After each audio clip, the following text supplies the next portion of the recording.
Hello students, welcome back to our channel. Translation series की अगली video में आपका स्वागत है।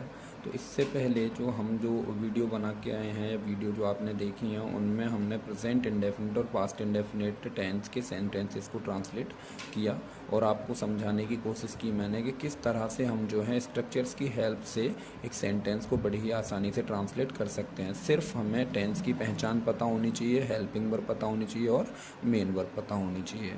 ठीक है, तो अगले टेंस की तरफ हम जाते हैं जिसका नाम है future indefinite tense. Future indefinite tense के अगर सेंटेंस आपको दिए जाते हैं और आपको उन्हें ट्रांसलेट करना है तो आप किस तरह से उन्हें ट्रांसलेट करेंगे। तो सबसे पहला काम क्या होता है, टेंस की पहचान करना, जो कि सेंटेंस के लास्ट में जाके जो क्रिया दे रखी होती है उसमें जाके आप देखेंगे तो वहाँ से आपको पता लग जाता है कि दिया गया वाक्य कौन से टेंस का है। जैसा कि प्रेजेंट इंडेफिनिट में मैंने आपको ता है, ती है, ते हैं, ताहूँ, ती हूँ, ते हो आदि शब्द सेंटेंस के लास्ट में आते हैं, ये बताया था। पास्ट इंडेफिनिट के लास्ट में जो आता है ता था, ती थी, ते थे, या, ये, आ, ई, ए, इससे आप पास्ट इंडेफिनिट टेंस की पहचान कर रहे थे। अब हम पहुंच गए हैं फ्यूचर इंडेफिनिट टेंस पे। फ्यूचर इंडेफिनिट टेंस की पहचान कैसे करेंगे, तो ऐसे हिंदी वाक्यों की क्रियाओं के अंत में गा, गी, गे, अर्थात जहाँ पे भी सेंटेंस के लास्ट में क्रियाओं के अंत में आपको गा, गी, गे, इनमें से कोई भी वर्ड मिल जाता है तो आप पहचान जाएंगे कि दिया गया जो सेंटेंस है वो फ्यूचर इंडेफिनिट टेंस से लिया गया है। यहाँ पे अब एक बात आपको समझनी है कि अब से पहले मैंने आपको यानी प्रेजेंट इंडेफिनिट टेंस कराया, पास्ट इंडेफिनिट टेंस कराया, तो उसमें मैंने अफर्मेटिव, नेगेटिव और इंटेरोगेटिव सेंटेंस को अलग अलग तोड़ के कराया था। अफर्म क्यों कराया था, क्योंकि वहाँ पे प्रेजेंट इंडेफिनिट के अफर्मेटिव में रूल्स अलग थे, अर्थात वहाँ पे हेल्पिंग वर्ब नहीं लग रही थी, जबकि नेगेटिव और इंटेरोगेटिव में हेल्पिंग वर्ब लग रही थी। पास्ट इंडेफिनिट में हेल्पिंग वर्ब नहीं लग रही थी अफर्मेटिव में, जबकि नेगेटिव इंटेरोगेटिव में लग रही थी। लेकिन अब जितने भी टेंस हैं यहाँ से आगे, अब चाहे वो अफर्मेटिव सेंटेंस हो, चाहे वो नेगेटिव सेंटेंस हो, चाहे वो इंटेरोगेटिव सेंटेंस हो, उनमें सब में ही हेल्पिंग वर्ब लगेगी, अर्थात फ्यूचर इंडेफिनिट टेंस जो है वो आपके लिए और भी ज़्यादा आसान होने वाला है। समझते हैं। तो अगर सेंटेंस के लास्ट में गा, गी, गे आ जाता है तो आप पहचान जाएंगे फ्यूचर इंडेफिनिट टेंस का सेंटेंस है। जैसे ही आपने सेंटेंस को पहचाना कि वो फ्यूचर इंडेफिनिट का है, बस आपको चेंज क्या करना है अपने स्ट्रक्चर में, केवल हेल्पिंग वर्ब और मेन वर्ब। जैसे ही फ्यूचर इंडेफिनिट का सेंटेंस होता है तो आपको क्या करना है, हेल्पिंग वर्ब लगानी है सेल और विल। अगर आपका सब्जेक्ट आई है और वी है तो आपको उसके साथ में हेल्पिंग वर्ब लगा देनी है सेल, और इसके अलावा कोई भी सब्जेक्ट है, कोई भी करता है तो आपको लगानी है विल। आई और वी के साथ सेल और अन्य कर्ताओं के साथ में विल, ये आपकी हेल्पिंग वर्ब रहेगी। मेन वर्ब क्या रहने वाली है यहाँ पे, मेन वर्ब की 3 फॉर्म होती है, पहले भी बताया मैंने, फर्स्ट, सेकंड, थर्ड। तो यहाँ पे आपको कौन सी फॉर्म यूज़ करनी है, फर्स्ट फॉर्म यूज़ करनी है। ठीक है, तो फ्यूचर इंडेफिनिट गा, गी, गे, हेल्पिंग वर्ब, विल, सेल और मेन वर्ब की फर्स्ट फॉर्म। बस ये चीज़ें याद रख ली। बाकी सारा काम किसके ऊपर डिपेंड करता है, स्ट्रक्चर के ऊपर डिपेंड करता है। कैसे करता है मैं अभी आपको बताता हूँ। पहला सेंटेंस लेता हूँ मैं एक पत्र लिखूंगा। जैसे ही मैंने लास्ट में सेंटेंस के देखा तो मेन वर्ब में मुझे नज़र आ रहा है गा। अब गागी के फ्यूचर इंडेफिनिट टेंस की पहचान है। दूसरा, मुझे सेंटेंस पहचानना है कि अफर्मेटिव है या नेगेटिव है या इंटेरोगेटिव है। अगर आपको सेंटेंस पहचानने में अभी भी दिक्कत आ रही है तो आप कमेंट में बता सकते हैं और मेरे पिछले वीडियोस देख सकते हैं, क्योंकि पिछले वीडियोस में मैंने क्लियर करके बताया आपको कि अफर्मेटिव, नेगेटिव, इंटेरोगेटिव को कैसे पहचाना जाएगा। तो सेंटेंस मेरा अफर्मेटिव है। अब जब अफर्मेटिव है तो अफर्मेटिव का स्ट्रक्चर मुझे यूज़ कर लेना, जो कि क्या होता है पहले भी कई बार बता चुका हूँ, आप फिर दोबारा से मैं आपको बता रहा हूँ। तो अफर्मेटिव का स्ट्रक्चर कहता है आपसे कि सबसे पहले सब्जेक्ट लगाइए, फिर हेल्पिंग वर्ब, फिर मेन वर्ब, फिर ऑब्जेक्ट, फिर अदर वर्ड। सबसे पहले आपको सब्जेक्ट लगाना है। सेंटेंस को मैंने देखा तो सेंटेंस में काम, सब्जेक्ट किसको काम करने वाला, तो कौन लिखने का काम कर रहा है, मैं। ये हो गया मेरा सब्जेक्ट, मुझे सबसे पहले सब्जेक्ट लगाना था, लगा चुका हूँ। उसके बाद हेल्पिंग वर्ब, फ्यूचर इंडेफिनिट बताया तो है, सेल और विल, हेल्पिंग वर्ब लगेगी। जैसे ही पहचान चेंज होती है केवल हेल्पिंग वर्ब चेंज होती है। स्ट्रक्चर में पहले भी यही यूज़ कर रहा था, लेकिन अब जैसे ही यहाँ अच्छा अफर्मेटिव में प्रेजेंट इंडेफिनिट और पास्ट इंडेफिनिट में हेल्पिंग वर्ब नहीं लग रही थी, लेकिन अब लगेगी। हेल्पिंग वर्ब लगानी है मुझे, तो हेल्पिंग वर्ब सब्जेक्ट क्या है मेरा आई, और आई और बी के साथ हेल्पिंग वर्ब क्या रहने वाली है, सेल रहने वाली है। लगा लिया मैंने। सब्जेक्ट लगाना था, मैं लगा चुका हूँ। हेल्पिंग वर्ब लगानी थी, मैं लगा चुका हूँ। उसके बाद मुझे क्या लगानी है, मेन वर्ब। मेन वर्ब क्या है इसमें, लिखना, और लिखने की कौन सी फॉर्म लगानी है मुझे, मेन वर्ब की फर्स्ट फॉर्म, तो जो मैं लगा दूंगा राइट। फर्स्ट फॉर्म राइट होती है इसकी। आगे मुझे क्या लगाना है, ऑब्जेक्ट लगाना है। क्या लिखूंगा, क्या लिखूंगा, एक पत्र, अ लेटर। ठीक है, तो सेंटेंस के स्ट्रक्चर के सीक्वेंस में मैंने सेंटेंस में से चीज़ों को उठा के रखा तो मेरा सेंटेंस हो जाता है कंप्लीट, जो कि एकदम सही होता है। ठीक है, अगले सेंटेंस की तरफ जाता हूँ। तो ये सेंटेंस कहता है आपसे, वह अपनी पुस्तक नहीं पढ़ेगा। गागी के फ्यूचर इंडेफिनिट है यहाँ पे भी, लेकिन सेंटेंस का टाइप चेंज हो गया है मेरा नेगेटिव। तो नेगेटिव का स्ट्रक्चर लगा देना, इसमें बहुत ज़्यादा परेशान होने वाली बात नहीं है, बिल्कुल आसान से तरीके हैं, आपको बस स्ट्रक्चर को फॉलो करना है। सबसे पहले सब्जेक्ट, सब्जेक्ट क्या, वह आपने लगा दिया ही।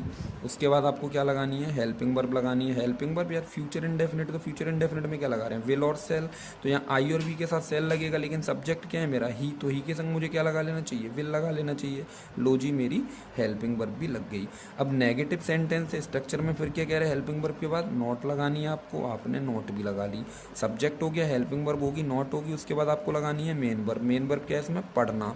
कौन सी फॉर्म लगानी है, फर्स्ट फॉर्म। और पढ़ने की जो फर्स्ट फॉर्म होती है वो होती है रीड, वो लगा लिया आपने। उसके बाद क्या लगाना है आपको, ऑब्जेक्ट लगाना है। क्या पढ़ेगा, अपनी पुस्तक। ठीक है, तो ही के संग में अपनी के लिए लगाएंगे आप हिज, और पुस्तक के लिए लगाएंगे बुक। ठीक है, तो ये सेंटेंस आपका नेगेटिव था, फुल स्टॉप लगाऊंगा मैं इसके पीछे भी, सेंटेंस मेरा कंप्लीट हो जाता है। अगले सेंटेंस की तरफ जाते हैं। हम इस मैच को जीत लेंगे। गागी गे जीत लेंगे, यानी फ्यूचर इंडेफिनिट है। सेंटेंस कौन सा है, अफर्मेटिव है, क्योंकि नेगेटिव में नहीं आता और इंटेरोगेटिव में प्रश्न पूछा जाता। तो न तो इसमें नहीं आ रहा और ना ही इसमें कोई प्रश्न पूछा जा रहा, अर्थात सेंटेंस कौन सा है, अफर्मेटिव है। और अफर्मेटिव सेंटेंस का स्ट्रक्चर अभी तो बताया था आपको, ऊपर वाला सेंटेंस बनाया है मैंने उसी सब स्ट्रक्चर से, तो मैं इसको भी बना लूँगा। सबसे पहले मुझे क्या लगाना है, सब्जेक्ट लगाना है। अफर्मेटिव में सबसे पहले सब्जेक्ट लगा लाना है। सब्जेक्ट क्या है मेरा, हम के लिए लगाते हैं हम वी। उसके बाद मुझे हेल्पिंग वर्ब लगानी है। हेल्पिंग वर्ब कौन सा टेंस है, फ्यूचर इंडेफिनिट। जैसे ही टेंस चेंज होता है केवल हेल्पिंग वर्ब और मेन वर्ब चेंज होती है, स्ट्रक्चर बिल्कुल भी चेंज नहीं होता है। इस चीज़ को आप अपने दिमाग में रख लीजिए पूरी तरह से। सब्जेक्ट लगाना था मुझे, लगा चुका। उसके बाद हेल्पिंग वर्ब लगानी है। हेल्पिंग वर्ब मेरी आई और वी के साथ सेल। सब्जेक्ट क्या है, वी है, तो क्या लगा लेना चाहिए मुझे, सेल लगा लेना चाहिए। सब्जेक्ट लगा चुका मैं, हेल्पिंग वर्ब लगा चुका, और उसके बाद लगानी मुझे मेन वर्ब। मेन वर्ब क्या है इसमें, जीतना। जीतने के लिए लगाते हैं हम, कौन सी फॉर्म लगानी है, फर्स्ट फॉर्म, वो होती है विन, वो लगा ली। वर्ड मीनिंग्स आपको मैक्सिमाइज करने हैं, जितने ज़्यादा मीनिंग्स आपको याद होंगे आपको सेंटेंस उतनी ही आसानी से आप ट्रांसलेट उसको कर पाओगे। सब्जेक्ट हो गया, हेल्पिंग वर्ब होगी, मेन वर्ब होगी, उसके बाद लगाना है आपको ऑब्जेक्ट। क्या जीत लेंगे, इस मैच को, तो इसके लिए लगा देंगे हम दिस, और मैच के लिए होती है मैच। ठीक है, अफर्मेटिव सेंटेंस था, फुल स्टॉप लगा देंगे। अगले सेंटेंस की तरफ जाते हैं। क्या चपरासी समय पर घंटी बजाएगा। गा फ्यूचर इंडेफिनिट है, लेकिन सेंटेंस कौन सा है, क्या से शुरू हो रहा है, यानी इंटेरोगेटिव सेंटेंस है। और स्ट्रक्चर इसका क्या रहता है, यदि वाक्य क्या से शुरू हो तो सबसे पहले helping verb, subject, main verb, object, other word. Helping verb आपको सबसे पहले लगानी है, क्योंकि सेंटेंस आपका क्या से शुरू हो रहा है। तो हेल्पिंग वर्ब कौन सा टेंस, फ्यूचर इंडेफिनिट, तो हेल्पिंग वर्ब सेल या फिर विल। अब चपरासी इसमें सब्जेक्ट है, तो सब्जेक्ट मेरा क्या है, चपरासी। तो आई और भी तो है नहीं जो मैं सेल लगाऊं, तो मुझे क्या लगा लेना चाहिए, विल लगा लेना चाहिए, जो कि कहाँ आएगा, सबसे पहले। क्यों आएगा, क्योंकि मेरा स्ट्रक्चर कह रहा है कि अगर वाक्य क्या से शुरू होता है तो सबसे पहले मुझे हेल्पिंग वर्ब लगानी है। स्ट्रक्चर आप याद कर लीजिए, बहुत आसान लगेंगे आपको सेंटेंस ट्रांसलेट करना। हेल्पिंग वर्ब होगी, उसके बाद मुझे लगाना है सब्जेक्ट। सब्जेक्ट क्या होता है मेरा, इस सेंटेंस में कौन काम कर रहा है, चपरासी काम कर रहा है, तो इसके लिए मैं लगा देता हूँ पियून। ठीक है, द पियून। हेल्पिंग वर्ब होगी मेरी, उसके बाद मेरा सब्जेक्ट हो गया, उसके बाद मुझे क्या लगानी है, मेन वर्ब। स्ट्रक्चर के अकॉर्डिंग चल रहा हूँ मैं, helping verb, subject, main verb, object, other word. ये होता है कौन से सेंटेंस का स्ट्रक्चर, जो क्या से शुरू हो। हेल्पिंग वर्ब होगी, सब्जेक्ट हो गया, मेन वर्ब लगानी है। मेन वर्ब क्या है, बजाना। बजाने की होती है रिंग, RING। ठीक है जी। मेन वर्ब होगी, फर्स्ट फॉर्म लगानी थी, लगा चुका हूँ मैं। मेन वर्ब होगी, उसके बाद क्या लगाना मुझे, ऑब्जेक्ट लगाना है। तो क्या बजाता है, घंटी बजाता है, तो घंटी के लिए क्या लगा देंगे हम, द बेल। ठीक है जी। उसके बाद हम आगे बढ़ के जाते हैं। Helping verb, subject, main verb, object. अब क्या रहेगा, अदर वर्ड्स। अदर वर्ड्स में क्या रह रहा है, समय पर के लिए लगा लूँगा ऑन, और समय की हो जाएगी टाइम। ठीक है, इंटेरोगेटिव सेंटेंस है, क्वेश्चन मार्क लग जाएगा इसमें। आगे जाता हूँ मैं अगले सेंटेंस की तरफ। तो आज तुम कितने पाठ याद करोगे, फ्यूचर इंडेफिनिट, इंटेरोगेटिव। ठीक है, फ्यूचर इंडेफिनिट का इंटेरोगेटिव है, प्रश्न पूछा जा रहा है, लेकिन कौन सी कंडीशन है, कितने की क्या होती है, हाउ मैनी होती है। ठीक है, अब how many, how much, whose और विच के साथ उनसे संबंधित नाउन्स भी आते हैं, तो ये इसके साथ में चलेगा। इसका स्ट्रक्चर होता है, आप चाहें तो स्ट्रक्चर के स्क्रीनशॉट आप ले लीजिए पिछले वीडियोस देख के, और वहाँ से आप अपने सामने स्ट्रक्चर रख के सेंटेंस को ट्रांसलेट करिए, देखिए सारे सेंटेंस आप सही बना पाएंगे। सबसे पहले क्वेश्चन वर्ड, स्ट्रक्चर कहता है मेरा इसका, तो सबसे पहले क्वेश्चन वर्ड लगाना है। इसमें क्वेश्चन वर्ड क्या आ रहा है मेरा, हाउ मैनी। लगा लिया मैंने।